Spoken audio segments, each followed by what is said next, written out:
Last spring, I built an outdoor aviary for my 2 parrots. Most of the aviary is made of identical panels, each measuring 2 meters times 1, which is a standard size used by many aviary manufacturers in Europe. After building them and assembling them together, I was quite impressed by how solid the whole thing was. It did not flex much, and it will never rust because it's made of aluminum. This is why it occurred to me that maybe something like this could be useful to build shading structures for the cacti. And I did just that, only replacing the steel mesh by some shade fabric. The goal of these structures is to provide shade for the plants, but without the fabric touching them. As you may know, up until now, I've been protecting my cacti from the sun by resting fabric directly on top of them. But this creates a bunch of problems. For a start, the spines near the tip of the plants often grow flat or twisted, and they will remain like that permanently. Also, the fabric can rub against the tips of the cacti, which sometimes wears them out and ends up in corking. But an even bigger issue is the lack of air circulation, which is breeding ground for scale insects, and sometimes even thrips. I haven't had any thrips for many years, but scale insects can still appear here and there. It's not a big issue, since they are really easy to get rid of with a wet rag, but still, I would rather not have them in the first place. On plants with long spines, they are really a pain to remove. And when I say a pain, I mean that literally. Even if you use a toothbrush, it's easy to accidentally puncture your fingers. I'm glad to report that these structures have resolved all of these issues thanks to the space between the tips of the plants and the fabric. No more deformed spines, no more rubbing against the tips, no more insects. But there is yet one other advantage in having these structures. They are really easy to move away from the cacti when there is no sun, so that the plants are not left in the dark. If you just lay fabric on top of the plants, it can take some effort to remove the fabric, as it catches on here and there, especially on plants with spines. And in the end, I often ended up leaving it on rainy days. With the taller structures I've made, it's not possible to just lift them vertically above the plants, as they are too tall. So what I did is design them with one of the aluminum tubes missing, specifically the one lower down at the back. Without that tube, I can easily drag a structure away from the plants or even tilt it down so that it falls in front of the plants. But there is another way to remove the shading on cloudy days. I can just toss the shade material backwards.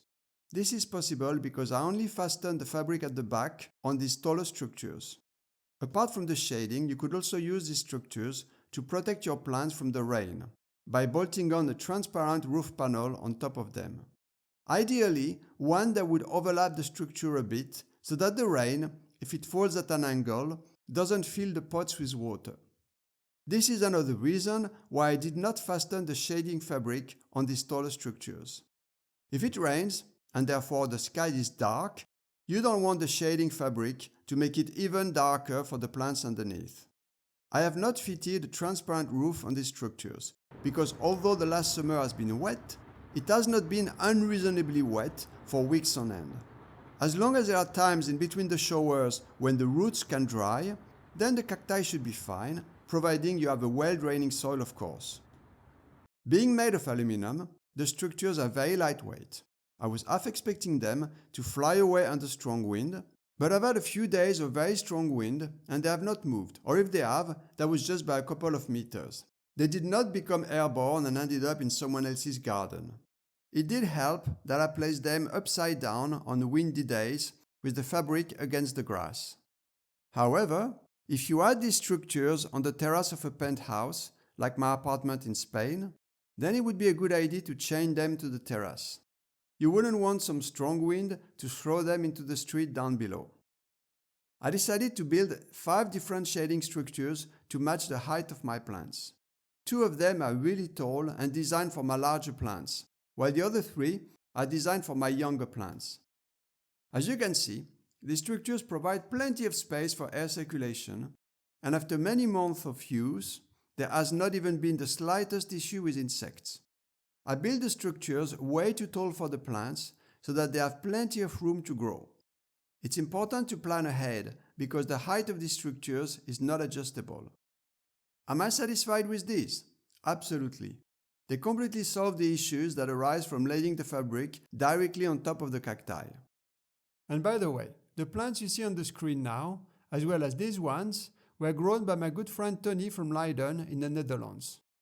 He grew them from my own seeds and the Spider Farmer LED lights, and he very kindly donated them to me, which is amazing. Thank you so much, buddy. There is some interesting stuff in there that I've not even grown myself, and I will be sure to cover it in future videos, especially as they mature.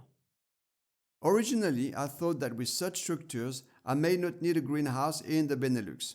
I could just grow them outdoors during the warmer months and then put them in dormancy in my garage in the winter. That's what a lot of people do in colder countries, and it works. But unfortunately, they don't grow as fast as if you have a greenhouse. Last summer, my cacti here in the Benelux grew nowhere near as fast as my cacti in Spain. This is due to lower temperatures and a much shorter growing season.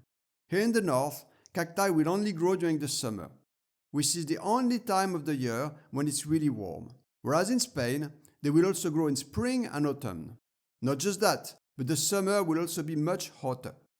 I have been able to witness how my plants in Spain have grown at least twice as fast as the ones in the Benelux. If I had had a greenhouse here, then I'm pretty sure they would have grown just as strong as they grew in Spain without a greenhouse. And there is another area where having a greenhouse would have helped. Is the flowering and fruiting. The cold weather here definitely did not help with that. All the plants that I brought over from Spain at the end of April last year had flowers starting on them. They were not flower buds yet, but the typical bunches of hair that precedes them. Unfortunately, that was followed by a few days in May when it got really cold again. I cannot remember exactly how cold, but after having experienced much warmer temperatures in Spain, they did not like the sudden return to the cold. As a result, about half of the bunches of hairs remained forever at that stage. They never turned into flowers. In Spain, that would never happen. All the bunches of hairs always turn into flowers. In fact, I wonder if I would have had any flower at all if these plants had spent early spring here in the cold instead of the warmth of Spain. They need warm temperatures early on in order to trigger the flowering process. With the greenhouse, I'm pretty sure the plants would have no problems flowering in the Benelux. In fact, my parents live in the Cowl Mountains near Switzerland. They have San Pedro's in the greenhouse that is attached to their house, and they get flowers every year. Greenhouses are a game changer in colder climates, but I would not recommend them in warmer countries. I had one in Barcelona, and that was a disaster. I ended up with thrips due to the lack of airflow. The only case where I think a greenhouse would be useful in southern climates would be for peyotes, as they require less rain and more heat. But for San Pedro's, you absolutely don't need a greenhouse in warmer climates. Now let me show you how I built these shading structures. All the material I used can be purchased from aviary builders in Europe. There are some in France, Belgium, Holland, and probably other countries. Some of them have websites and do mail order. The aluminium tubes I used are 15 mm wide, which is standard for an aviary. I bought them by length of 3 meters, but 2 meters would have been enough. Be careful, 3 meters is very long and won't fit in most cars. I brought them home in a people carrier and it just about fitted from dashboard to hatch panel. Each tube cost me €9, that's about $9, which is €3 for a meter. I have found that aviary specialists were cheaper than the DIY stores I tried. I'm guessing this is because they buy large quantities of those tubes, so they get a good discount. You can cut the aluminum with a handsaw, but that would be a slow process. Personally, I used this electric saw. It's got a blade made for cutting wood, but it did cut my tubes very easily and neatly since aluminum is a soft metal. I also have a handheld disc cutter, but this guided electric saw makes straight a cut. You will also need a bunch of collectors to assemble the tubes together. These are made of hard plastic. This three-way corner collector will be the only kind you need if you build a cuboid shape where all the corners meet. In other instances, you will need a two-way corner connector. You need to force the plastic connectors into the tubes with a hammer. I used a rubber hammer so that it doesn't damage the aluminum. Likewise, I also placed a strip of wood on the concrete floor so that the aluminum does not get scratched or dented by the floor. You may find that it is quite a challenge to force a plastic connector into a tube, as it is a super tight fit. So what I did is mix a bit of water and dishwashing liquid in a bowl and dip the ends of the connectors in it. That made them slide in a lot easier. There is also a square connector made for T-junctions, and that one will require you to drill a hole into the side of the tube. The screw goes into it until the cube is locked against the tube. Then you push over the other tube over the cube and you have a perfect T-junction.